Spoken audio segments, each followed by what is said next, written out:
वर्तमान का जो पार्लियामेंट है उसका जो डिज़ाइन है इसी 64 योगिनी मंदिर के आधार पर लिया था। यही वो टेक्नोलॉजी है जिसकी मदद से इन पहाड़ के बहुत बड़े बड़े पत्थरों को छोटे छोटे हिस्सों में काटा जाता था।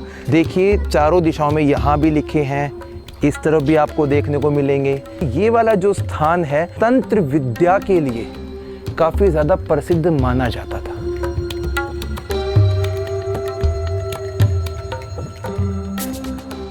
नमस्कार दोस्तों, मैं हूं विक्रम और अपनी ऐतिहासिक स्थल को खोजते खोजते आज मैं आपको फिर से एक ऐसे स्थान पर लेकर आ गया हूं जिसके लिए हमें अपने इस पीछे दिख रहे पहाड़ के ऊपर चढ़कर जाना पड़ेगा। दोस्तों आज हम अपनी इस वीडियो के अंदर ऐसी प्राचीन ऐतिहासिक इमारत को आपके सामने लेकर आएंगे जिसे कहा जाता है 64 योगिनी मंदिर, शिव भगवान को जो समर्पित किया गया है।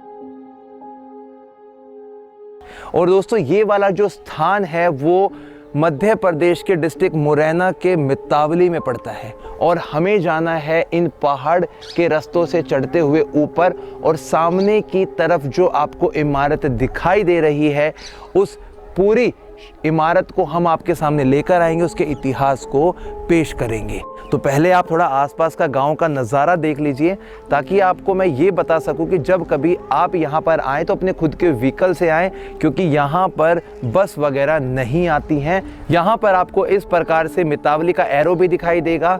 ये बैल का चित्रण है जो पत्थरों काट के बनाया गया है। यहाँ से हम ऊपर जाएंगे, फिर वहाँ जाके आपको दिखाऊंगा सारे का सारा जो बेहतरीन नज़ारा है। चलिए।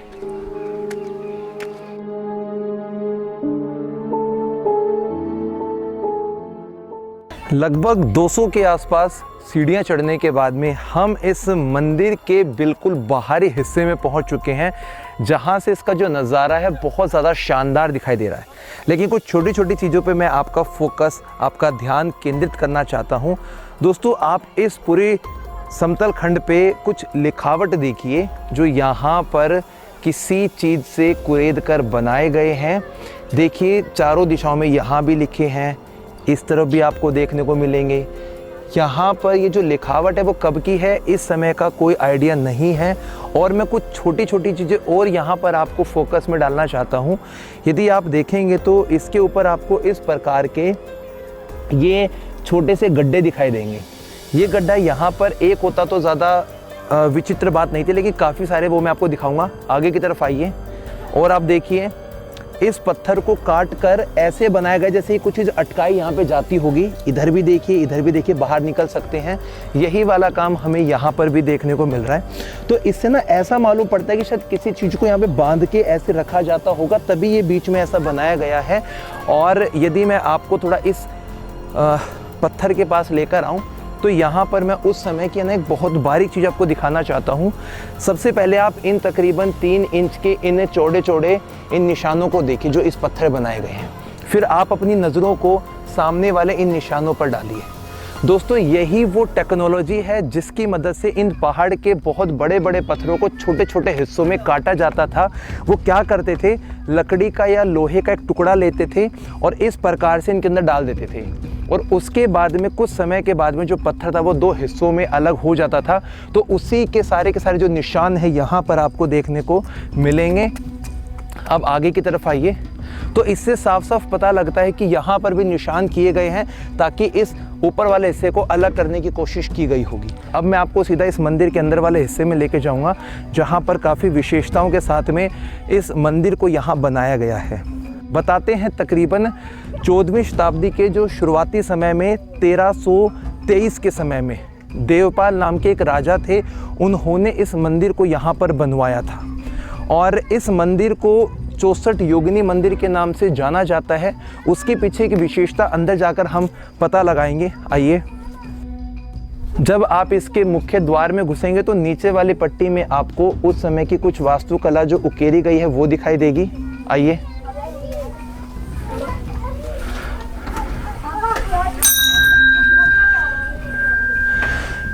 घंटी बजाने के बाद जो इको है वो काफ़ी देर तक रहती है।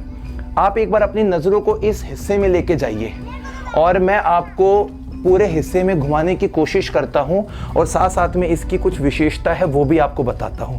दोस्तों यहाँ पर इस प्रकार के कुल मिलाकर 64 यानी कि 64 खंबे बनाए गए हैं, जिसकी मदद से ये जो पूरे का पूरा हिस्सा है जो कि 170 फीट इसका जो डायमीटर है चौड़ा बना हुआ है।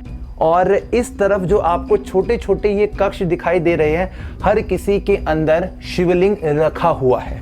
यहाँ पर देखिए, इस वाले हिस्से में देखिए, ये देखिए, यहाँ पर कुल मिलाकर 3 स्थान है। एक मितावली जहाँ पर अभी हम हैं, एक स्थान है बटेश्वर जो कि इससे पीछे 4 किलोमीटर था, और एक स्थान यहाँ पर पड़ता है गड़ी पड़ावली नामक। ये 3 स्थान आज से तकरीबन 1100 वर्ष पहले ध्यान के भगवान के केंद्र हुआ करते थे।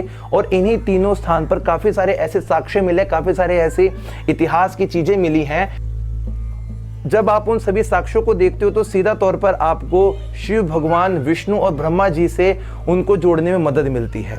तो इन 64 खंभों का अर्थ होता है 64 योगिनी, जो कि माँ दुर्गा के 64 उन योगिनी को दर्शाती हैं जिनके पास में एक विशेष पावर दी गई थी, या फिर आप कह सकते हो योग के 64 अलग अलग स्वरूपों को इन खंभों के माध्यम से, इस पूरी आवृत्ति के माध्यम से यहाँ पर दिखाया गया है। तो दोस्तों जब आप इस पूरे अंदर वाले हिस्से को देखेंगे तो आपको काफ़ी ज़्यादा यहाँ पर ऐसा महसूस होगा जैसे कि काफ़ी शांति है। तो इस स्थान को लेकर एक काफ़ी लोकप्रिय मान्यता भी बनी हुई है कि ये वाला जो स्थान है वो मेडिटेशन करने के लिए और तंत्र विद्या के लिए काफ़ी ज़्यादा प्रसिद्ध माना जाता था। कुछ लोक मान्यताएं ऐसी भी बनी हुई हैं कि शिव भगवान को अर्पित ये वाला स्थान 64 योगिनी के नाम से जाना जाता है। अभी हम थोड़ा बाहर का नज़ारा लेंगे, फिर इसके बिल्कुल जो मध्यस्थ हिस्सा बना है उसके आपको दर्शन करवाएंगे। हमारे भारत के अंदर कुल मिलाकर 4 64 योगिनी मंदिर हैं, जिसमें से 2 ओडिशा में हैं और 2 मध्य प्रदेश में हैं। और जितने भी ये 64 योगिनी मंदिर बने हैं, इनकी जो विशेषता है वो बिल्कुल इसी डिज़ाइन को, इसी पैटर्न को मद्देनज़र रखते हुए बनवाई गई थी। हमारे भारत का जो मध्यकालीन युग था, जिसमें 6ठी शताब्दी से लेकर 13वीं शताब्दी तक हमारे हिंदू देवी देवताओं को समर्पित काफ़ी सारे ऐसे मंदिर बनाए गए, जिनमें ज़्यादातरों के अंदर देवी देवताओं की मूर्ति को उकेरा गया, बनाया गया। जिसमें ज़्यादातर अगर हम योगदान की बात करते हैं तो गुर्जर प्रतिहार राजवंशों के द्वारा, पाल शासकों के द्वारा, और उसके बाद में जो तोमर शासक आए, उन्होंने इन मूर्तियों को, इन भगवान की प्रतिमाओं को बनाने में अपनी बहुत ज़्यादा अभिरुचि प्रकट की। यहाँ पर सामने की तरफ जो आप बिल्कुल मध्यस्थ भाग देख पा रहे हैं, यहाँ पर सबसे ऊंचा शिवलिंग रखा हुआ है इस 64 योगिनी मंदिर का। लेकिन यहाँ पर वास्तुकला की एक बात को और भी ध्यान में रखा गया है कि जिस समय बारिश होगी तो उसका जो सारे का सारा पानी है वो एक जगह कलेक्ट हो सके, इसीलिए राइट वाला जो हिस्सा है वो ऊपर की तरफ रखा गया है।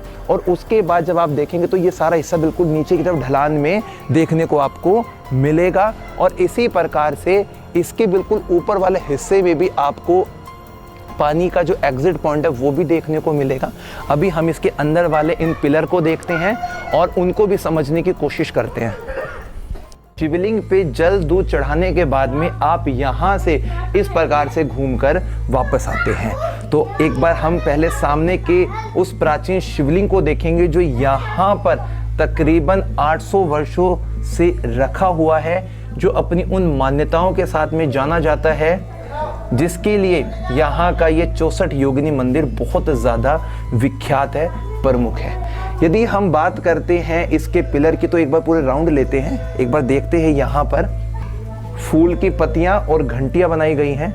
जो घंटियाँ होती हैं उनका जो स्वर होता है वो इको के लिए बहुत काम आता है, और जो फूल होते हैं वो भगवान को अर्पित होते हैं, चढ़ते हैं, इसलिए इनको यहाँ बनाया गया है। इस मंदिर के इस मुख्य द्वार पर, गर्भगृह पर, यहाँ पर देखिए कुछ लिखा हुआ है। इसकी लिखावट के जो शब्द हैं वो तो हिंदी वाले, लेकिन लिखा क्या हुआ है, कौन से वर्ड्स बनते हैं, ये उस चीज को पढ़ना बहुत मुश्किल है। सेम यहाँ पर भी देखिए आप,